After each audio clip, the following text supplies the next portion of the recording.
咱就说今天这小伙要玩点新玩意儿，什么玩意儿啊？汽车的发电机。那有哥们该问了，就这玩意儿有啥好玩的？那你就不懂了。最起码来说，它是一种爱好，而且来说它还能增长知识，增加个人的动手能力。这哥们今天要把这个发电机给它彻底的翻新了。首先，这个发电机哪有毛病呢？应该是时间长了，轴承有点咣当，松皮打鼓的，它有点异响。首先，这小老弟儿先把这个皮带轮这螺丝拧开，把这个小皮带轮也给它卸掉了。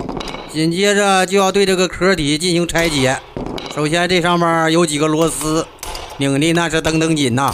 但是这小哥利用冲击螺丝刀子噼里啪啦一顿砸，就这几个螺丝那是轻松搞定。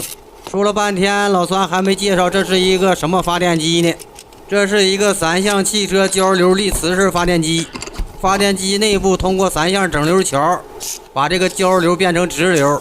其实咱不敢说100%的汽车发电机都是这么一个原理，不过永磁式的发电机在汽车的行业里已经看不到它的身影了。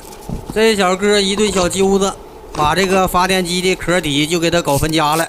初步检查，不是这个发电机的轴承坏了吗？这哥们儿先把这个上端盖的这个轴承的压盖先给它打开，回头又准备对发电机的转子进行拆卸，先把这个电圈给它拿掉了，然后就拆这个转子。在拆解的过程中，先对这个后端盖进行拆卸处理。首先拧这个东西就是正极输出，紧接着就开始对这个转子进行拉拔。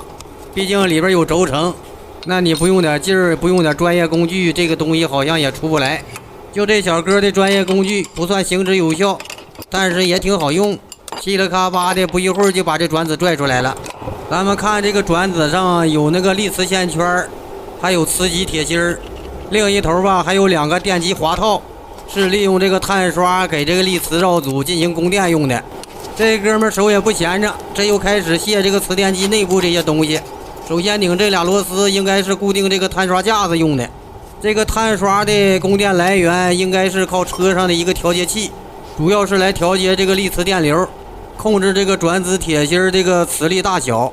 一般汽车发电机都是这种原理，用调节器控制这个转子电流来控制这个转子的磁场，然后使这个发电机发出恒定范围内的电压。一般来说，一个搭载12伏电平的一个汽车，发电机发出的交流电峰值应该在17伏这样，然后经过整流桥进行整流，整流管还有一个0.7伏左右的电压降，正常输出的直流电压大概在14伏到16伏之间。这哥们一顿忙活，把这个碳刷架也拆掉了。刚才咱们也看了，有一个转子滑套已经勒了，出现了一个很深的沟痕。此时这哥们又对这个整流桥进行补漆，估计是有脱焊的地方。此时基本都拆解零碎了，这哥们又把前端盖拿过来，开始当定个当，把这个轴承给它听掉了。回头就到了一个翻新的过程，首先除锈啊，除垢啊，拿着小砂轮那家伙一顿打磨，那是力争弄得里外一新，任何角落那都不放过。而且来说，该洗的洗，该刷的刷，连皮带轮都给蹭得光亮如新，那就更别提这个定子线圈了。全部给它整完之后，该遮的遮，该挡的挡，毕竟喷漆了，轴承窝子啥的不能喷上啊。看样这哥们对色彩还有点讲究，给这发电机的前后端盖喷了一个橘黄色，再加上转子铁芯一个黑色，产生了一个色泽的反差。咱就说全部都整完了，这开始组装了。这哥们开始下轴承，不过他的设备还挺全，要是搁咱们就一顿铁锤乒乓凿进去得了。把这个轴承的小压盖给它上好了，螺丝也给它校紧了，看样子这个转子的滑套也换新了，然后又给换了一个新的轴承。这也是一顿小液压机，嘁哩咔吧往里一压，然后就组装这个定子线圈呗，把这个碳刷架子归整流都给它拧好了，固定住了。不过来说，往里装转子的时候，这个后端盖上有一个窟窿眼子，用一个小铁棍一别，把这碳刷别住了，然后再往里上，要不然你上不进去。眼前来说万事俱备，就欠东风了。这哥们把这小电圈往上一扔，随手再把这个发电机的上端盖往上一扣，螺丝嘁哩咔吧一拧，哎，这就差不多了。最后把皮带轮一装，这活就完活。就这个发电机基本已经翻新完成了。朋友们，你们认为这小伙干这个活行不行啊？